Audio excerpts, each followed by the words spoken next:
আসসালামু আলাইকুম। আমি Habiba Sultana. Habiba's kitchen and blog channel থেকে আপনাদেরকে আরও একবার স্বাগত জানাচ্ছি। আশা করছি যে যেখান থেকে আমার আজকের ভিডিওটি দেখছেন বা দেখবেন, আল্লাহর রহমতে সবাই খুব ভালো আছেন। আলহামদুলিল্লাহ, আমরাও কিন্তু বেশ ভালো আছি। ভিডিওর থাম্বনেইল বা টাইটেল দেখে হয়তো এতক্ষণে অনেকেই বুঝে নিয়েছেন আজকের ভিডিওটা মানে কিরকম হতে চলেছে। জানি না আপনাদের কতটুকু ভালো লাগবে বা আদৌ ভালো লাগবে কিনা। তো আমি চেষ্টা করেছি একটা ভালো রকম করে ভিডিও রেডি করার। এর পরেরটা হচ্ছে আপনাদের কতটুকু ভালো লাগবে সেটা কিন্তু আমি কমেন্ট দেখে বা ভিউ দেখেই বুঝতে পারবো। তো যাই হোক, আ বাড়িতে গিয়েছিলাম। আ বেশ কিছুদিন কিন্তু খুব সুন্দর মতো কাটিয়ে এসেছি। বাবার বাড়ি, শ্বশুর বাড়ি ২ বাড়িতেই কয়েকদিন ছিলাম। তো আসার পরে মনটা খুব খারাপ হয়ে গিয়েছে। যেহেতু রোড সাইড বাসা, বাসার প্রতিটা কোণায় মনে হচ্ছে যে ধুলা জমে আছে। সবকিছু আমি গুছিয়ে রেখে গিয়েছিলাম। কোনো কিছুই কিন্তু এলোমেলো ছিল না। সবকিছুই গোছানো ছিল। কিন্তু গোছানো জিনিসের উপরে একদম মানে খুব বেশি ধুলো পড়ে আছে। আর এখানে ছাদে যে গাছগুলো ছিল, তো বেশ কিছু গাছ কিন্তু নষ্ট হয়ে গিয়েছে। এখন তো বৃষ্টি হচ্ছে, কিন্তু আমি যখন আরকি বাড়ি থেকে এসেছিলাম তখন কিন্তু মানে ওইভাবে বৃষ্টি হয়নি। তো বৃষ্টির পানি যেখানে জমে থাকে আমি ওখানে আরকি বস্তাগুলো দিয়ে রেখেছিলাম। তো বস্তার যে গাছগুলো সেগুলো ভালো ছিল। আর এখানে দেখতে পাচ্ছেন বেশ কিছু কলমি শাক, এরপরে পুঁইশাকও ছিল, আমি উঠিয়ে নিয়েছি। আসলে ভিডিও খুব বেশি বড় হয়ে যাবে জন্য আমি পরে কেটে দিয়েছি। আ তো যাই হোক, কিছু গাছ কিন্তু ভালো ছিল আর কিছু গাছ একদম মরা হয়ে গিয়েছে যেহেতু পানি দেওয়া হয়নি এতদিন। আর এখানে হচ্ছে আবরারের বাবা আ বাজারে গিয়েছিল। তো সেখান থেকে কিছু মানে বেশ কিছু মাছ নিয়ে এসেছে। ফ্রিজে মাছ একদমই ছিল না। যাওয়ার আগে আরকি শেষ করে রেখে গিয়েছিলাম। আর এখন যা আছে বাড়ি থেকে নিয়ে এসেছি, মাছ-মাংস যা বাড়ি থেকে নিয়ে এসেছি। যেহেতু কোরবানির সময় বুঝতেই পারছেন সবাই যেরকমভাবে আনে। তো সেরকমই আমি একটু আধটু যা পেরেছি নিয়ে এসেছি। আ দিতে তো চাই অনেক কিছু, কিন্তু আসলে অত দূর থেকে কিন্তু এভাবে নিয়েও আসা যায় না। সেজন্য আরকি অল্প-স্বল্প যা পেরেছি নিয়ে এসেছি। আর হচ্ছে এখানে যেহেতু মাছ ছিল না, মানে ঘরে মাছ একদমই ছিল না। তো সেজন্য কিছু মাছ নিয়ে এসেছে, ওগুলোই এখন গুছিয়ে রাখছি। এই মুহূর্তে যে সকল ভাইয়া, আপু, আঙ্কেল, আন্টি, ছোট্ট সোনামণিরা আমার ভিডিওটি দেখা শুরু করেছেন, আশা করছি ভিডিওর শেষ পর্যন্তই থাকবেন। আর ভিডিওর কোথাও কোনো অংশ যদি আপনাদের কাছে এতটুকু ভালো লেগে যায়, প্লিজ একটা লাইক দিতে ভুলবেন না। আর আপনি যদি আমার চ্যানেলে আজকে নতুন হয়ে থাকেন, আমার চ্যানেলটিকে সাবস্ক্রাইব করার মতো মনে হয়ে থাকে, আ আপনি আমার চ্যানেলটিকে সাবস্ক্রাইব করে নিতে পারেন। আর সাবস্ক্রাইব করার পরে অবশ্যই পাশে থাকা বেল বাটনে প্রেস করে অল অপশন সিলেক্ট করে রাখতে পারেন। এতে করে আমি যখন নতুন কোনো ভিডিও আপলোড করব, আপনাদের ফোনে নোটিফিকেশন চলে যাবে। আপনারা আপনাদের সময় সুযোগ বুঝে দেখে নিতে পারবেন। তো আমি এখানে আরকি রুই মাছটাও ধুয়ে নিচ্ছিলাম। তো কি দেখাচ্ছি হয়তো অনেকে বুঝতে পারেননি। মাছের দাঁত যে থাকে সে দাঁতটাই আরকি ভালো করে ফেলে দিয়েছি। মাছের মানে মাথাটা পরিষ্কার করার সময়। অনেকেই হয়তো জানেনও না যে বড় মাছে এরকমভাবে দাঁত থাকে। তো এই মাছগুলোতে এই দাঁতের সাথে আরকি অনেক ময়লা থাকে কিন্তু। যারা জানেন না আমি তাদের উদ্দেশ্যেই বলছি। অনেক নতুন গৃহিণী আছেন যারা নতুন সংসার করছেন। মাছ কাটতেও পারেন না, আবার মাছ পরিষ্কারও করতে পারেন না। তো সেক্ষেত্রে একটু উপকারে আসবে এটা চিন্তা করেই কিন্তু আমি দেখিয়ে দিয়েছি আর বলেও দিলাম। তো মাছের যে দাঁত থাকে, দাঁতগুলোকে আমি সুন্দর করে ফেলে মাছটা যতটুকু পরিষ্কার করা যায় করে নিয়েছি। আর এখানে যে ছোট চিংড়ি এনেছিল, তো চিংড়িগুলোকে একটু পরিষ্কার করে নিচ্ছি। বেশ কিছু শামুক ছিল আর ছোট আরকি ময়লা ছিল, ছোট যে লতাপাতা এগুলোই আরকি ছিল।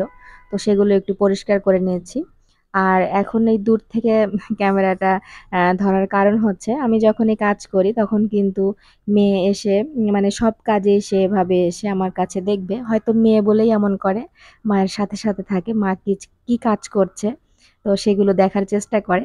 পরবর্তীতে সে যখন আবার খেলা করে সেভাবেই কিন্তু আবার চেষ্টা করে। নিজের ক্ষেত্রেও সেভাবেই আরকি এপ্লাই করে যে এভাবে করে রান্না করতে হবে, এভাবে এটা করতে হবে, ওটা করতে হবে। তো এজন্যই আরকি দেখে ওভাবে। আমিও একসময় হয়তো এরকমই করেছি। তো মাছগুলো সুন্দর করে আমি পরিষ্কার করে নিয়েছি। আরকি এমনিতেই শুধু নরমাল পানি দিয়ে ধুয়ে এখন পলিব্যাগে উঠিয়ে ফ্রিজে রেখে দিব। আর আমার ভিডিওর থাম্বনেল, টাইটেল এগুলো দেখে হয়তো ১ম এই বলেছি, বুঝতে পেরেছেন। যেহেতু বাসায় ছিলাম না, সবকিছুই কেমন যেন মনে হচ্ছে নোংরা, এলোমেলো, অগোছালো এরকম মনে হচ্ছে। আবার বাবা যেহেতু চলে এসেছিল, সে কিন্তু একবেলা একটু চা করেও খায়নি। বাসায় সবকিছু যেমন রেখে গিয়েছিলাম তেমনই ছিল। তারপরেও নিজের কাছে মনে হচ্ছে সবকিছু একটু এলোমেলো, একটু নোংরা এরকম মনে হচ্ছে। তো নতুন করে মনে হচ্ছে আবার সংসার শুরু করছি। সবকিছুই গোছাতে হচ্ছে, সবকিছুই আরকি ধুয়ে মুছে পরিষ্কার করতে হচ্ছে। যেহেতু বেশ কিছুদিন ছিলাম না বাসায়, এক্ষেত্রে আরকি এরকম হবেই। আ এটা মানতেই হবে। যখন আ কোনো বাসায় বা কোনো ঘরে মহিলা মানুষ না থাকে, তো সে ঘরের যে কি অবস্থা হয় এটা আসলে যাদের হয় তারাই বুঝতে পারবেন। তো এজন্যই হয়তো কথায় আছে সংসার সুখের হয় রমণীর গুণে। তো শুধুমাত্র যে রমণীর গুণ থাকতে হবে, রমণী ভালো হতে হবে তা কিন্তু না। রমণী যদি গোছালো না হয়, রমণী যদি পরিষ্কার পরিচ্ছন্ন না থাকে বা সুস্থ মস্তিষ্কের না হয় তাহলে কিন্তু সংসার সুখের হয় না। তো যাই হোক সব গুণেই গুণান্বিত হতে হবে রমণীকে। তাহলেই কিন্তু সংসার সুখের হবে। অ্যা আমি আমার মতো করে আরকি মজা করলাম। আমি যেভাবে করে আরকি চিন্তা করেছি সেভাবেই আরকি আপনাদেরকে বলার চেষ্টা করেছি। তো যেহেতু ছিলাম না সেজন্য সবকিছুই এলোমেলো হয়ে আছে। এজন্যই আরকি আমার আজকে টাইটেলে এটা বলা। আমি অন্য কোনো কিছু মিন করে বলিনি। আমি যেহেতু ছিলাম না বাসায়, তো রমণী যেহেতু বাসায় ছিল না, বাসার এই অবস্থা, এই হাল হয়েছে, সেই উদ্দেশ্যেই আজকে টাইটেলটা দেওয়া। তো যাই হোক ছাদ থেকে যে শাকগুলো নিয়ে এসেছিলাম, সেই শাকগুলোকে আমি সুন্দর করে কেটে-কুটে পরিষ্কার করে এরপরে হচ্ছে ভালো করে ধুয়ে কিছু কাঁঠালের বিচিও দিয়েছি। দিয়ে সিদ্ধ বসিয়ে দিলাম। আরেক দিক থেকে হচ্ছে তারা পেঁয়াজু আর জিলাপি খাওয়ায় ব্যস্ত। মেয়ে সস দিচ্ছে তো দিচ্ছেই। এই সস কিন্তু পেঁয়াজু শেষ হয়ে গিয়েছিল। তারপরেও সস শেষ হয়নি। সস ফেলে দিতে হয়েছে পরে। তো তারা তাদের মতো করে মানে খেয়েছে। আমি যেহেতু কাজ করছিলাম। আ এরপরে আমি যখন আরকি হাত-মুখ ধুয়ে নিয়েছি, তখন আমাকে এনে দিচ্ছিল খাওয়ার জন্য। তো কিছুক্ষণ আরকি খেয়েছি। আ এর মধ্যে কিন্তু শাকগুলো সিদ্ধ হয়ে গিয়েছে। শাকগুলোকে আমি এখন চুলা থেকে নামাবো না। শুধু চুলাটা বন্ধ করে একটু ঢাকনা দিয়ে রেখে দিব। তো আমি জানি না এতক্ষণ পর্যন্ত আমার ভিডিওর সাথে কে ছিলেন? ধৈর্য সহকারে ভালোবেসে আমার ভিডিওটি এতক্ষণ পর্যন্ত দেখছিলেন। যারা দেখছিলেন তাদেরকে অসংখ্য ধন্যবাদ। আর এই ভিডিওটুকু হচ্ছে পরের দিন দুপুরবেলার। সকালবেলা অফ ক্যামেরাতেই আমরা নাস্তা করে নিয়েছি। এরপরে রান্নাঘরের বেশ কিছু কাজ করেছি যেহেতু সেজন্য আর সবকিছু সেভাবে করে ভিডিও করা হয়নি। কারণ রান্নার ভিডিওগুলো করতে গেলে কিন্তু অনেক গুছিয়েই করতে হয়। তো আমি একদিক থেকে রান্না করেছি, আরেক দিক থেকে কিন্তু বাসার কাজ করেছি, রান্নাঘরের কাজ করেছি। রান্নাঘরটা যেহেতু বন্ধ ছিল, তো কেমন যেন একটা মানে গন্ধ ছিল। আর মনে হচ্ছিল যে একদমই ধুলো পড়ে আছে। মানে আমার কাছে কেমন একটা লাগছিল। তো সেজন্য আর রান্নার ভিডিওগুলো সেভাবে করিনি। আ মেয়েকে ফোন দিয়েছিলাম। ফোনটা মেয়ের হাতে দিয়ে তারপরে আমি আ আরকি কাজ করেছি।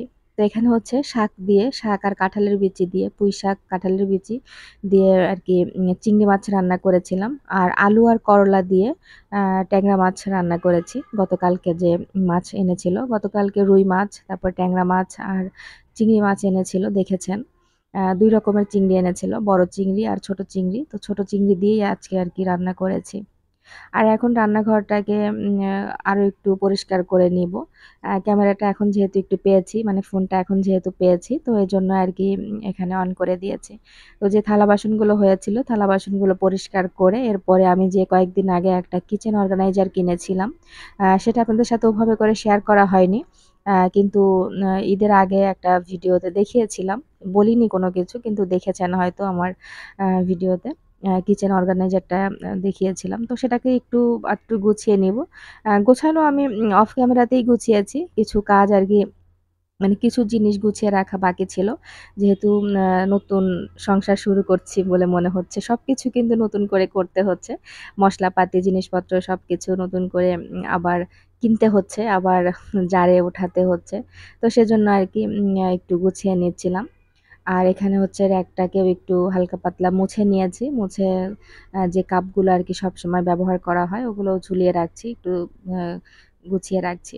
তো আমি এই যে কিচেন অর্গানাইজারটা এটা নিয়েছিলাম। তো সেভাবে আরকি কোনো কিছুই বলিনি। আপনারা একটা কমেন্ট করে জানাবেন কেমন হয়েছে আমার কিচেন অর্গানাইজারটা। আর সাজানোটাও কেমন হয়েছে এটাও কিন্তু জানাতে পারেন। আমি সেভাবে করে সাজাইনি। আমার যা ছিল, যা আছে সেগুলো দিয়ে আরকি একটু গুছিয়ে নিয়েছি। তো আমি জানি না এতক্ষণ পর্যন্ত আমার ভিডিওর সাথে কে আছেন, আমার কথাগুলো শুনছিলেন। ধৈর্য সহকারে আমার ভিডিওটি দেখার জন্য অসংখ্য ধন্যবাদ। আর এই তো, এই পাখিগুলোকে হয়তো আমার ভিডিওতে আর কখনোই দেখতে পাবেন না। আ আর কেন দেখতে পাবেন না এটা অন্য কোনো ভিডিওতে বলব। আর যদি আপনারা কেউ একটু অনুমান করতে পারেন তাহলে কিন্তু আমাকে কমেন্টের মাধ্যমে জানাতে পারেন যে কেন আর দেখতে পারবেন না। মেয়ের অনেক মন খারাপ। সে খুব মন খারাপ করছিল। তো তার জন্যই আরকি একটু খাবার নিয়ে একটু খাবার রান্না করে তারপরে ছাদে এসেছিলাম বিকেলবেলা। এটা হচ্ছে একদম বিকেলবেলার একটা ভিডিও ফুটেজ। তো এসে দেখছিলাম এত সুন্দর লাগছে আকাশটা আর চারপাশের পরিবেশটা এত ভালো লাগছিল। তো সেজন্যই আরকি একটু ভিডিও ফুটেজ আপনাদের জন্য রেখে দিয়েছি। আ সবাই ভালো থাকবেন, সুস্থ থাকবেন। আমাদের জন্য অনেক দোয়া করবেন। আল্লাহ হাফেজ। আসসালামু আলাইকুম।